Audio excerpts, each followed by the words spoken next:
रहने दो।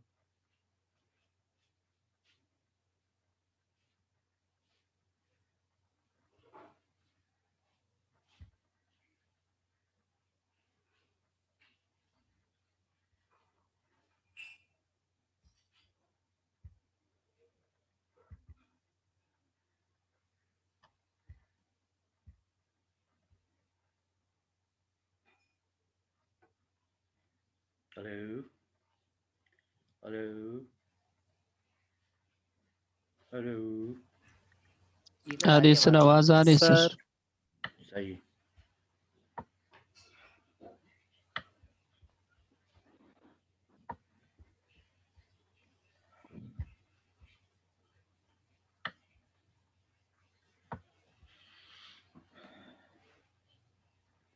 चलें जी, बिस्मिल्लाहिर्रहमानिर्रहीम। लास्ट टाइम हम बात करते रहे कॉम्पटन इफेक्ट की। Compton effect, photo electric effect के बाद कॉम्पटन इफेक्ट मिला हमें, उसकी भी वजाहत क्वांटम थ्योरी ने बड़ी कामयाबी से की। और यहाँ भी एक कोलिजन हो रहा है। यहाँ भी आप रेडिएशन को पार्टिकल नेचर तस्वुर कर रहे हैं। यहाँ भी प्लैंक्स की ही थ्योरी को यूज़ किया जा रहा है आसान लफ्ज़ों में। और क्वांटम थ्योरी ने फोटो इलेक्ट्रिक इफेक्ट को भी बेहतरीन तरीके से एक्सप्लेन कर दिया। अब दो फिनोमिना हो गए हमारे पास, दोनों क्लासिकल फिजिक्स से एक्सप्लेन नहीं हो रहे, लेकिन दोनों क्वांटम थ्योरी से, यानी क्वांटम थ्योरी जो प्लैंक्स की क्वांटम थ्योरी थी उससे बहुत अच्छी तरीके से एक्सप्लेन हुए। एक और फिनोमिना है, मजमूई तौर पर इन तीनों को क्वांटम फिनोमिना कहा जाता है। और अब आप जानते ही हैं क्वांटम फिनोमिना कहने की वजह यह है कि ये सिर्फ क्वांटम थ्योरी ही से एक्सप्लेन हो सकते हैं, ये क्लासिकल थ्योरी से एक्सप्लेन नहीं होते। तो तीसरा इस दौरान तो नहीं आया था, यानी इस दौर की तो पैदावार नहीं है ये, लेकिन उसे हम डिस्कस करना ज़रूरी समझते हैं कि जब दो कर लिए तो तीसरा भी यहाँ पर किया जा सकता है। और उससे ये फ़ायदा होगा कि हमें तीनों क्वांटम फिनोमिना मिल जाएंगे। लेकिन ये ख्याल रखिएगा ये इस टाइमलाइन में मौजूद नहीं है, इस दौर की बात नहीं है, ये आने वाले दौर की बात है, यानी कुछ अरसे बाद ये डिस्कवरी हुई थी। लेकिन क्योंकि अब आपको पता है कि क्वांटम थ्योरी बहुत स्ट्रांग हो चुकी है और वो भी क्वांटम थ्योरी ही से एक्सप्लेन होगा, और ये तो क्लासिकल फिजिक्स के लिए बिल्कुल ही लास्ट किस्म की बात थी। तो हम नेक्स्ट फिनोमिना पे जाने से पहले एक ये जो इक्वेशंस आपके सामने रखी हुई हैं, एक को हमने कहा क्वांटम कॉम्पटन इफेक्ट, और इक्वेशन बनाई Compton shift in frequency, Compton shift in wavelength.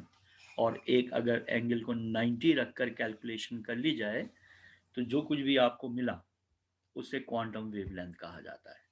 Calculate कर लेंगे आप यहाँ पर, इसलिए कि मैंने शायद कैलकुलेशन नहीं की हुई है। जो भी रिजल्ट आएगा वो यहाँ लिख कर आप कह देंगे quantum wavelength. Let us move to the another phenomena. दो हिस्सों में डिस्कस करेंगे हम इसको। एक है पेयर प्रोडक्शन और दूसरा है annihilation of matter. Pair production, pair जोड़े को कहते हैं, आपको पता है। प्रोडक्शन यानी पेयर प्रोड्यूस हो रहा है, बन रहा है। किस चीज का पेयर बन रहा है, गौर से देखिए। When a high energy gamma ray photon strike with a heavy nucleus, दो बातें होती हैं यहाँ।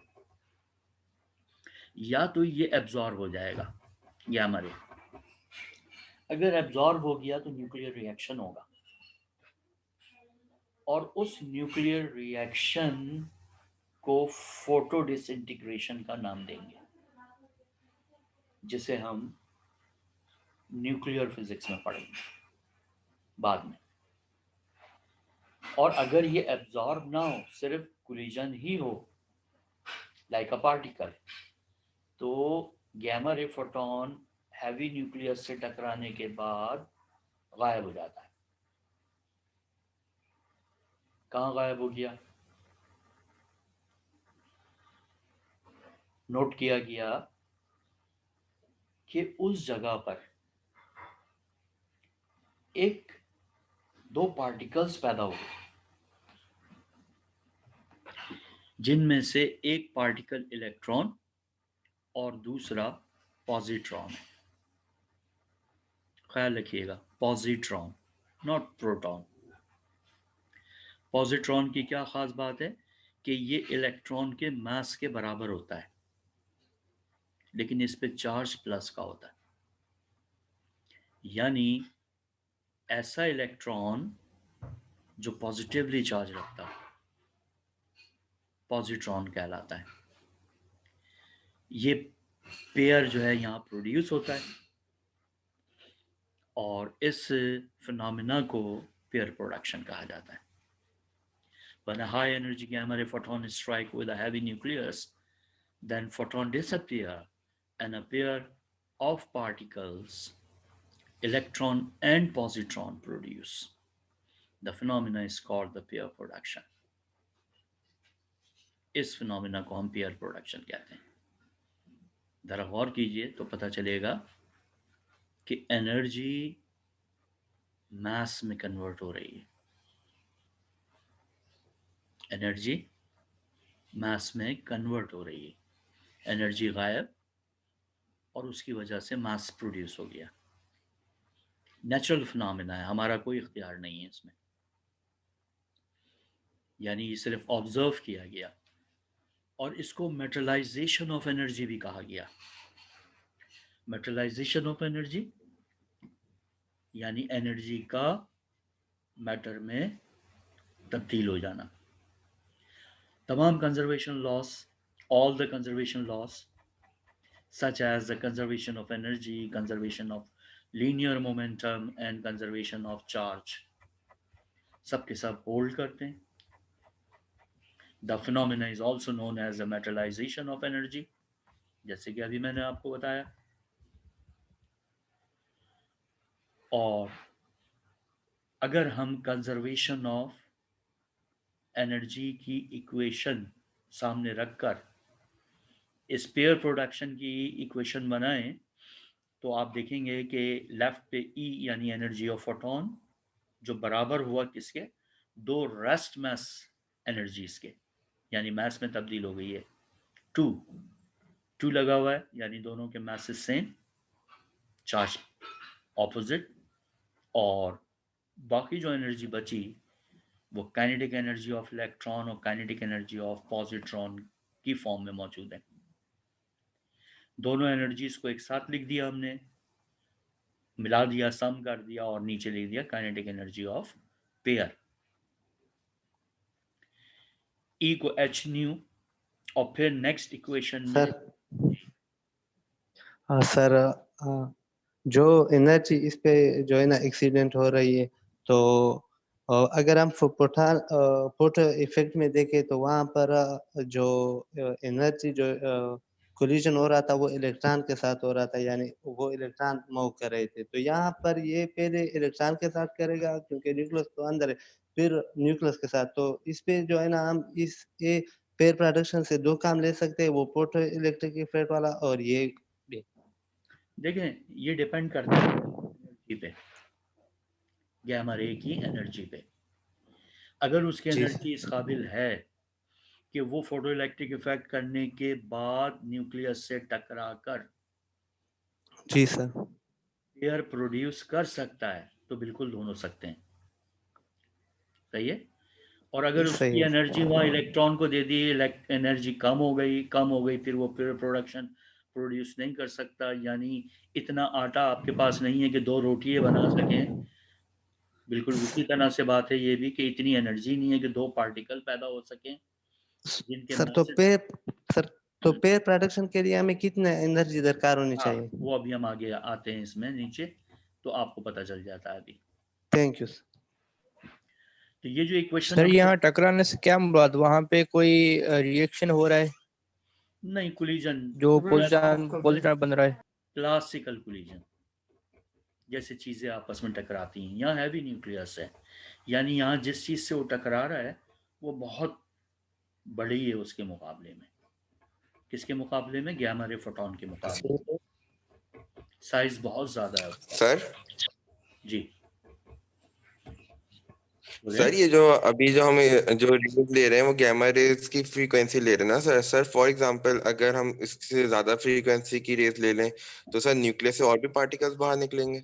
नहीं, देखें, ये जो पार्टिकल बने हैं ये न्यूक्लियस से बाहर नहीं निकले।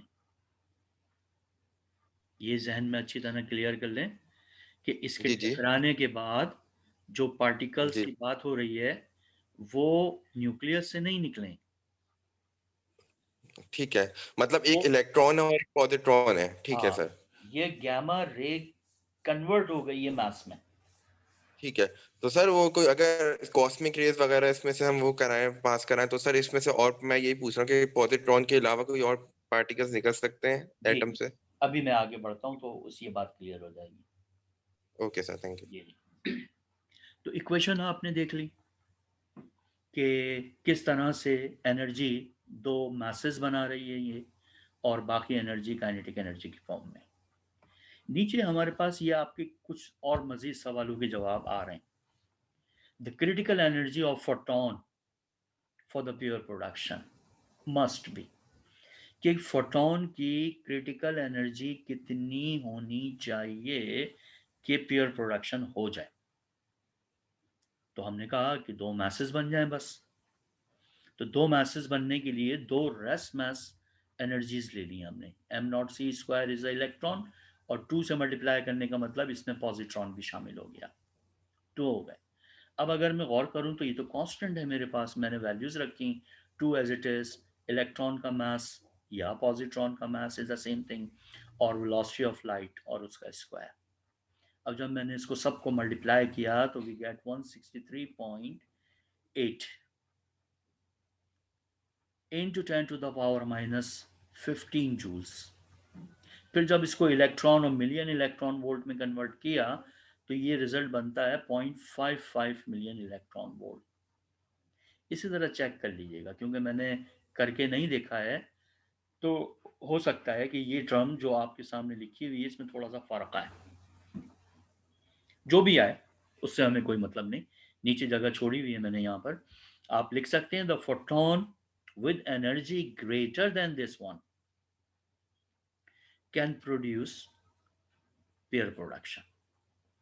अगर किसी फोटोन की energy critically 0.55 million electron volt है, वो प्योर प्रोडक्शन कर सकता है, इससे कम का नहीं कर सकता।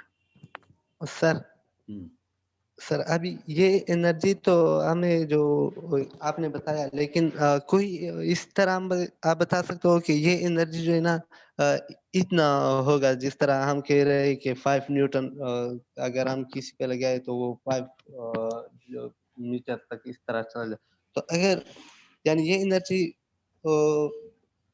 कितना हो सकता है? किसी चीज से कंपैरिजन किया जाए, आप ये जी चाहते सर। हैं? हाँ, देखिए ये बहुत मामूली एनर्जी है, सही है।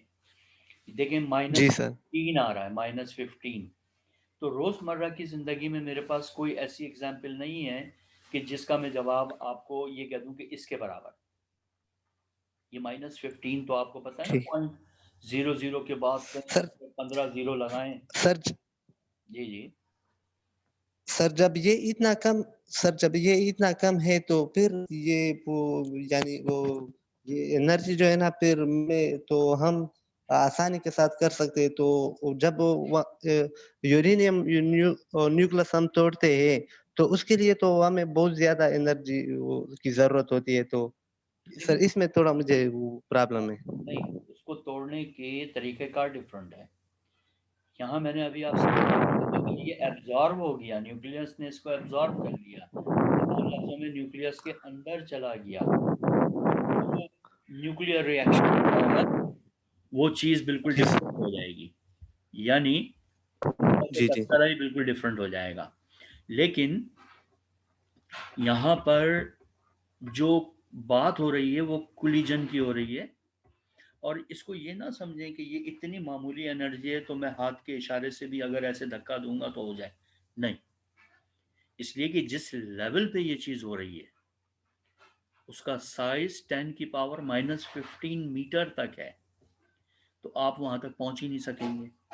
दूसरी बात, कभी भी लाइट को आप फोटॉन्स पकड़ के नहीं कर सकते कि मैं अलग अलग फोटॉन पकड़ लूं और एक फोटॉन को मारूं किसी चीज़ के ऊपर तो उससे ये हो जाए, नहीं। ये बहुत माइक्रोस्कोपिक फिनोमेनाज हैं। इन्हें क्लासिकली, जैसे हम जो बात कर रहे हैं कि ऐसा कर दें वैसा कर दें, तो ये क्लासिकल बातें हैं, ये नहीं हो सकती। ये तो नेचुरल सर फिनोमेना। ये सब नेचुरल फिनोमेना है। जी जी बिल्कुल, पेयर प्रोडक्शन से हमारा कोई ताल्लुक नहीं है, यानी हम ये नहीं कर सकते, ये नेचुरली हो रहा है। हमने डिस्कवर किया है तो पता चला कि जो फोटोन आ रहा था वो तो गायब हो गया, बल्कि वहाँ तो इलेक्ट्रॉन और पॉजिट्रॉन टाइप के दो पार्टिकल मिल रहे हैं जो न्यूक्लियस से तो कम बाहर नहीं आ सकते, क्योंकि आगे आप पढ़ेंगे न्यूक्लियस में रहने के लिए जो एनर्जी चाहिए होती है वो डिफरेंट होती है, और वो इलेक्ट्रॉन पॉजिट्रॉन जैसे पार्टिकल्स के पास नहीं हो सकती, रख ही नहीं सकते वो एनर्जी इतनी। चुनाचे इनका न्यूक्लियस से बाहर आना नहीं है, बल्कि एनर्जी ऑफ फोटोन का मास में तब्दील हो जाना है, यानी जिस तरह हम ये कहते हैं कि मास एनर्जी में कन्वर्ट हो जाती है, बिल्कुल उसी तरीके से उल्टा भी फिनोमेना हो रहा है, एनर्जी मास में कन्वर्ट हो रही है। बाद में ये बात कही गई कि क्लासिकल फिजिक्स गलत कहती थी, एनर्जी का और मास के साथ बड़ा गहरा ताल्लुक है, यानी एनर्जी मास में और मास एनर्जी में कन्वर्ट हो सकते हैं, और जिसके लिए हम नेचुरल फिनोमेना दिखाते हैं कि ये देखें ये हो रहा है पेयर प्रोडक्शन। तो इतनी एनर्जी का होना ज़रूरी है, इसका मतलब हर वो फोटोन जो ये एनर्जी रखता है वो पेयर प्रोडक्शन कर सकता है। अब इससे ज़्यादा एनर्जी वाला भी कर सकता है, बिल्कुल कर सकता है, लेकिन इससे कम वाला नहीं कर सकता। तो ये जो एनर्जी है ये गामा रे की एक ख़ास एनर्जी है, हर गामा रे का फोटोन पेयर प्रोडक्शन नहीं कर सकता, ये भी याद रखिएगा, क्योंकि गामा रे तो पूरा एक स्पेक्ट्रम में रीजन है, उसमें जहाँ से रीजन शुरू होता है वहाँ एनर्जी कम है, आगे बढ़ते जाए एनर्जी बढ़ती जाएगी बढ़ती जाएगी। जब गैमा रे का रीजन ख़त्म होगा, कॉस्मिक रेज आएंगी तो उनकी एनर्जी और ज़्यादा हो जाएगी। तो कहने का मतलब बड़ा आसान सा है कि जब हम ये बात कर रहे हैं तो हर गैमा रे से पेयर प्रोडक्शन मुमकिन नहीं है, लेकिन हर वो photon which have the critical energy 0.55 million electron volt वो पेयर प्रोडक्शन कर सकता है, ये हमारे लिए है। और अगर इससे ज़्यादा का हो बिल्कुल कर सकता है। अच्छा, नॉर्मली ये जो गैमा रेज हुई ये हुई, ये नॉर्मली हमारे एटमॉस्फेयर में होती नहीं है, ये तो कोई ना कोई मेथड तरीका ऐसा किया गया होगा जिस पर ये पेयर प्रोडक्शन ऑब्जर्व हुआ, अदरवाइज हम सिर्फ अल्ट्रा वायलेट तक अपने एटमॉस्फेयर में आज़ादी के साथ बात कर सकते हैं कि अल्ट्रा वायलेट तक होती है, बिल्कुल सही है। लेकिन गैमा रे, कॉस्मिक रे, एक्स रेज ये आज़ादाना तौर पर इतनी बड़ी तादाद में हमारे एटमॉस्फेयर में नहीं होती, अगर होती तो शायद लाइफ पॉसिबल नहीं होती प्लैनेट के ऊपर, अर्थ के ऊपर, क्योंकि ये तो बहुत डेंजरस किस्म की एनर्जी रखती हैं, और ये फोटोन के मामले में एनर्जी बहुत ज़्यादा होती है। अगर ये आपकी आंख में घुस जाए, आपके जिस्म में घुस जाए, सेल को भी ब्रेक कर देती हैं, सेल में भी डिफरेंट हो जाती हैं, यानी अल्ट्रावायलेट ये कर सकती है। तो अल्ट्रावायलेट जहाँ जहाँ ज़्यादा आती है ज़मीन की सतह पर, जहाँ ओजोन लेयर डिस्टर्ब हुई है, वहाँ देखें लोगों की स्किन के ऊपर निशानात पड़े हुए होते हैं, सुर्ख सुर्ख किस्म के, और ये स्किन कैंसर की निशानी होती है। तो ये जो गैमा रे हुई एक्सरे के बाद, अल्ट्रा, ये तो अल्ट्रावायलेट की बात कर रहा था मैं, तो एक्सरे आपके जिस्म में घुस जाती हैं, बोन से नहीं गुजर पाती, आपको पता है हड्डियों से नहीं गुजरती, तो वो फोटोग्राफिक प्लेट पे हड्डियों के शेडो बना देती हैं। जो आप बाज़ार जाते हैं और कहते हैं कि भाई मेरा एक्सरे कर दो, तो पता चला कि हड्डी टूटी हुई है, तो हड्डी कैसे देख ली हमने टूटी हुई है, वो हड्डियों से नहीं गुजर सकती, उसका शेडो बना देती हैं। इसी तरह गैमा रेस ये तो बोन से भी पास हो जाती हैं, बहुत ख़तरनाक होती हैं, और इन्हें अक्सर हम यूज़ करते हैं for the cancer treatment, cells को जलाने के लिए, सेल्स को ख़त्म करने के लिए। लेकिन ये सब आर्टिफिशियली बनाई जाती हैं ज़मीन की सतह के ऊपर, ये नेचुरली हमें नहीं मिलती हैं। कॉस्मिक रेज तो ज़मीन की सतह पर आने का सवाल ही नहीं पैदा होता, इसलिए बहुत एनर्जेटिक पार्टिकल्स भी होते हैं और एनर्जी भी होती है, और उसकी रीज़न ये ज़मीन की मैग्नेटिक फील्ड इनको वापस भेज देती है। ये अगर आ जाए तो मेरा ख्याल है चंद दिनों में हयात जो है वो ज़मीन से मिट जाए, ना हो सके। तो कुदरत ने जो है एक निज़ाम ऐसा बनाया हुआ है। लेकिन जब हम बहुत छोटे लेवल पर एक्सपेरिमेंट कर रहे होते हैं, इनके बिहेवियर देख रहे होते हैं, तो ये सारी चीज़ें हमारे सामने आती हैं। तो पेयर प्रोडक्शन मीन्स दो पार्टिकल्स का पैदा होना, प्रोड्यूस होना, ना कि इसको ये ना समझें कि ये न्यूक्लियस से बाहर आए, नहीं, ये तो वहाँ पर थे ही नहीं। ना न्यूक्लियस में इलेक्ट्रॉन होता है, ना न्यूक्लियस में पॉजिट्रॉन होता है आज़ादाना तौर पर, ये तो वहाँ पैदा हुए हैं। और किस वजह से हुए हैं? वो एनर्जी गायब हो गई है, वहाँ उस एनर्जी ने ये सब कुछ किया है। That is called the pair production. अब इसका जो है जी सर यहाँ पर तो अगर हम देखें तो एनर्जी गायब हो गई, मतलब खत्म हो गई, तो इसका क्या, तो ये तो जो है हमारे पास law of conservation of energy पर होल्ड नहीं कर पाएगा। देखिए, कंजर्वेशन ऑफ एनर्जी का होल्ड करना इस तरह कहते हैं हम कि एनर्जी गायब तो हो गई यकीनन, लेकिन क्या उस एनर्जी ने कुछ और बनाया है? बिल्कुल बनाया है। तो that is a conservation of energy. Sir मतलब समझ नहीं आया, मतलब कंजर्वेशन ऑफ एनर्जी का मतलब तो उसका फॉर्म चेंज हो रहा है दूसरी एनर्जी में, ना कि ये कहा था कि किसी जो है मैटर में क्या वाले से। तो अब हम उसी तरफ तो जा रहे हैं कि हम कहेंगे नहीं भाई, क्लासिकल वाले तो ऐसी उल्टी सीधी बातें करते थे। एनर्जी और मास एक ही चीज की दो नाम है। एनर्जी और मास एक ही चीज है, यानी अच्छा। हाँ, यानी अलग अलग शक्लें हैं इनकी। एनर्जी को मास में और मास को एनर्जी में कन्वर्ट किया जा सकता है। क्लासिकल फिजिक्स में क्या कहते थे हम? नहीं भाई, ऐसा नहीं हो सकता। डिस्कस तो कर रहे हैं एनर्जी और मास दोनों को फिजिक्स में, आपस में कोई ताल्लुक नहीं है इनका। इसकी नेचर अलग है, इसकी कहानियाँ अलग हैं, उसकी नेचर, उसके लॉज, उसकी कहानियाँ अलग हैं। लेकिन अब ये बात मॉडर्न फिजिक्स के हवाले से सामने आने लगी हैं अब आपके, कि नहीं, एनर्जी और मास का तो बड़ा ताल्लुक नजर आ रहा है यहाँ। यानी एनर्जी मास बन गई, वाह भाई वाह, मास एनर्जी बन गया, मास गायब। कहाँ गया मास? कंजर्वेशन ऑफ मास कहाँ गया? हमने बोला नहीं, एनर्जी बन गई। तो मास एनर्जी में जा सकती है। अभी आप देखें, मैंने वहां पर कॉम्पटन इफेक्ट में वो टर्म लिखी थी जिसमें लिखा हुआ था कि energy and mass both, sorry, जिसमें मैंने इलेक्ट्रॉन की रेस्ट मास एनर्जी को लिया था m0c² कहते हुए। तो वहां पर क्या है रेस्ट मास एनर्जी? वो एनर्जी के तौर पे ले रहे हैं हम मास को। जी आइए जरा इसका ऑपोजिट भी देखते हैं।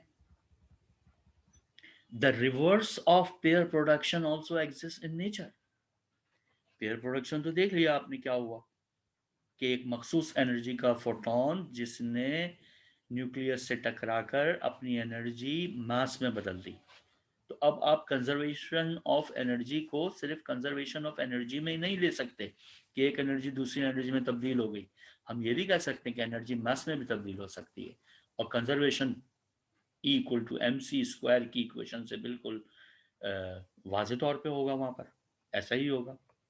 तो रिवर्स फिनोमेना क्या देखा हमने पेयर प्रोडक्शन का? उसको हम नाम देते हैं annihilation of matter. Annihilation, annihilation is a scientific term जिसका मतलब ही यही है, फना हो जाना। अब क्या हो रहा है? अब मास फना हो रहा है। फना होने से मुराद जो कंजर्वेशन है उसमें यही कहते हैं, ना पैदा कर सकते हैं ना फना कर सकते हैं, ना क्रिएट कर सकते हैं ना डिस्ट्रॉय कर सकते हैं। यानी एक चीज मौजूद है और वो गायब हो जाए और अपना कोई भी इफेक्ट ना देके जाए, नहीं। एनर्जी मास का इफेक्ट दे सकती है, और मास एनर्जी का, आप इसे कंजर्वेशन ऑफ एनर्जी कहें या कंजर्वेशन ऑफ मास कहें। यानी मास और एनर्जी एक ही शक्ल है, एक ही चीज़ है, कहीं एनर्जी की शक्ल में है, कहीं मास की शक्ल में है। इसको और थोड़ा सा आगे बढ़ाएंगे हम तो और बातें ज़रा क्लियर होंगी, क्योंकि अभी तो ये इब्तिदा शुरू हुई है और यही मॉडर्न फिजिक्स है, ये क्लासिकल फिजिक्स में ये बातें नहीं आ रही। अब यही वजह है कि आप पढ़ रहे हैं मॉडर्न फिजिक्स, तो आपको अभी तक तो सिर्फ ये पता चला है कि क्लासिकल का फेलियर क्या था, अब क्लासिकल फेल हो चुकी है। अब जो ये क्वांटम फिनोमेना आ रहे हैं ये सिर्फ क्वांटम थ्योरी से एक्सप्लेन हो रहे हैं, इन्हें एक्सप्लेन करने के लिए हमारे पास क्लासिकल फिजिक्स काम नहीं आ रही। अब जब उसमें मजीद आगे बढ़ रहे हैं तो अजीब अजीब बातें सामने आ रही हैं। अब तो पता चल गया कि एनर्जी और मास भी एक दूसरे की शक्ल में बदल सकते हैं। तो ये हम इसका ऑपोजिट देख रहे हैं पेयर प्रोडक्शन का। क्या कहते हैं, in the phenomena annihilation of matter when an electron and a positron, अब positron को मैंने एक और नाम दे दिया एंटी इलेक्ट्रॉन, इलेक्ट्रॉन का दुश्मन समझ लीजिए। Now positron is called anti-electron moves towards each other, बात जगह लिखा है कूलम फोर्स की वजह से, कूलम फोर्स ना भी हो, यकीनन माइनस प्लस हैं दोनों पे, तो एक अट्रैक्शन तो होगी, लेकिन ये अट्रैक्शन कूलम की वजह से नहीं है। बाज़ किताबों में लिखा है due to the Coulomb force. चले कोई मसला नहीं है, कह सकते हैं, अभी हम जिस स्टेज पे बैठे हुए हैं कह सकते हैं। मैंने इसका नाम एंटी इलेक्ट्रॉन रखा है। सर आवाज तो आपकी बिल्कुल कट रही है सर।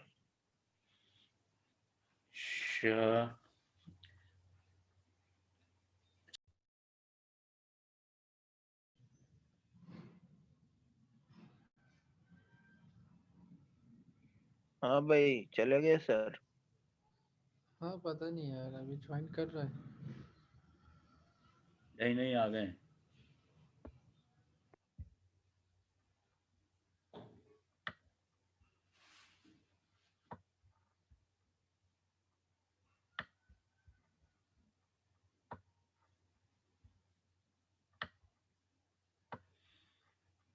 थोड़ा सा एडाप्टर सेटिंग देख रहा था मैं ताकि आवाज़ आप लोगों को आए, और मेरा ख्याल है कि अब आ रही होगी। जी सर। यस बात सर, को हम वहीं से स्टार्ट लेते हैं। तो एंटी इलेक्ट्रॉन का नाम दिया है, move towards each other and combine, दोनों एक दूसरे के करीब आते हैं, कंबाइंड होते हैं, मिल जाते हैं आपस में, and both the particle disappear, दोनों पार्टिकल गायब। सर ये समझ नहीं आ रहा कि दोनों एक दूसरे के कंबाइन कैसे हो सकते हैं जबकि इनकी चार्ज तो अपोजिट है सर। हाँ ऑपोजिट है, चार्ज ऑपोजिट सर होने एक पे, चार्ज ऑपोजिट होने पे तो सॉरी सर सही अट्रैक्शन की फोर्स होती है, एक दूसरे की जानिब बढ़ रहे हैं। ठीक है सर। और वैसे तो ये पूरा फिनोमेना होता है, ये एक दूसरे के करीब आते हैं, एक दूसरे के गिर्द घूमते हैं, तेजी से स्पिन करते हैं एक दूसरे के गिर्द, और स्पिन करते करते आपस में कंबाइंड हो जाते हैं, और हम इसे कहते हैं डांस ऑफ डेथ, मौत का रक्स। यानी अच्छा दोनों पार्टिकल आए, एक दूसरे के करीब आए बड़ी तेजी से, एक दूसरे के गिर्द घूमने लगे और फिर आपस में कंबाइंड हो जाते हैं, ये एक अट्रैक्शन के बाइस। जैसे ही कंबाइंड होते हैं दोनों पार्टिकल गायब, यानी जो डांस हुआ वो डेथ पर इनके इख्तिताम पजीर हुआ, दोनों पार्टिकल गायब हो गए और दो फोटॉन्स पैदा हुए। दोनों फोटॉन्स सेम एनर्जी के होते हैं और एक दूसरे के साथ रिलेटिवली ऑपोजिट डायरेक्शन में मूव करते हैं। This phenomena is called annihilation of matter. ये मैटर का एनिहिलेशन कहलाता है। अब मैटर कहाँ चला गया, एनर्जी में बदल गया, मैटर एनर्जी में बदल गया। इस पॉजिट्रॉन को इसलिए एंटी इलेक्ट्रॉन कहा गया कि ये एक दूसरे के दुश्मन है, कहीं एक दूसरे को नजर आ जाएं तो एक दूसरे का खात्मा कर देते हैं दोनों ही। यानी बस इन्होंने एक दूसरे को देखा, एक दूसरे की जानिब बल लपके और एक दूसरे की गिर्द तेजी से उन्होंने स्पिन करना शुरू किया और आपस में कंबाइंड हो गए। At the time of combination या कंबाइन होते वक्त दोनों गायब। हमने कहा कि ये तो दोनों इनकी डेथ हो गई। जो डांस कर रहे थे वो डेथ ऑफ डांस कहलाया, या डांस ऑफ डेथ कहलाया, जिसके बाद 2 फोटॉन्स पैदा हुए और ये दोनों फोटॉन्स बिल्कुल यकसा एनर्जी के होते हैं और एक दूसरे के ऑपोजिट मूव कर रहे होते हैं। इस फिनोमेना को एनिहिलेशन कहा गया और इसी से ये बात सामने आई कि mass can be convert into the energy. Mass को एनर्जी में बदला जा सकता है। ये तो फिनोमेना सर ये बात बता रहा है जी। सर सिर्फ 2 प्रोटॉन निकल सकते हैं या 3-4 निकल सकते हैं? जिस तरह पेयर प्रोडक्शन में हमारे पास 2 वो यानी आ रहे थे, तो इसमें इस तरह ही या ज्यादा भी निकल सकते? नहीं, यहाँ अभी फिलहाल हम 2 ही की बात कर रहे हैं, सही है, 2 की सही बात है कर सर। रहे हैं, लेकिन ये पार्टिकल जो इलेक्ट्रॉन पॉजिट्रॉन है इनके लिए बात हो रही है, अभी इनकी ही बात हो रही है सिर्फ। नहीं सर, ज्यादा निकल सकते हैं या यही सिर्फ 2 निकल सकते हैं? जब भी निकलेंगे इवन फॉर्म में निकलेंगे, इवन 2, 4, 6, 8 ऐसे। ठीक है सर। 2 से ज्यादा भी हो सकते हैं, लेकिन फिलहाल आप 2 ही समझें। जी जनाब, क्या हुआ? Then both the particle disappear and 2 photons are produced with the same energy and moves in opposite direction relative to each other. तमाम कंजर्वेशन लॉज यहाँ भी होल्ड करते हैं। The positron known as anti particle, मैंने वहाँ anti electron लिखा था, लेकिन हम पॉजिट्रॉन को इलेक्ट्रॉन का एंटी पार्टिकल भी कह सकते हैं। अब कितनी एनर्जी यहाँ पर फोटॉन्स की पैदा होगी, the minimum photon energy annihilation में कम से कम कितनी हो सकती है? तो आपने कहा E equal to M naught C square, 2 होते हैं इसलिए दोनों तरफ 2 लगा हुआ है, वो 2 कैंसिल हो गया है, एक की निकाल रहे हैं, एक फोटॉन की एनर्जी कितनी होगी? तो 9.110 की power -31 the rest mass of electron, 3 × 10⁸ का स्क्वायर। और जब अच्छा ये हमारा जो है टाइम तकरीबन ख़त्म होने वाला है, तो इसलिए आप दोबारा जल्दी से ज्वाइन कर लीजिएगा, थोड़ा सा मैं डिस्कशन और करूँगा, उसके बाद जो है ये फिर कंप्लीट फिर इंशाल्लाह क्लास ख़त्म कर देंगे। लेकिन ये टाइम आपका अब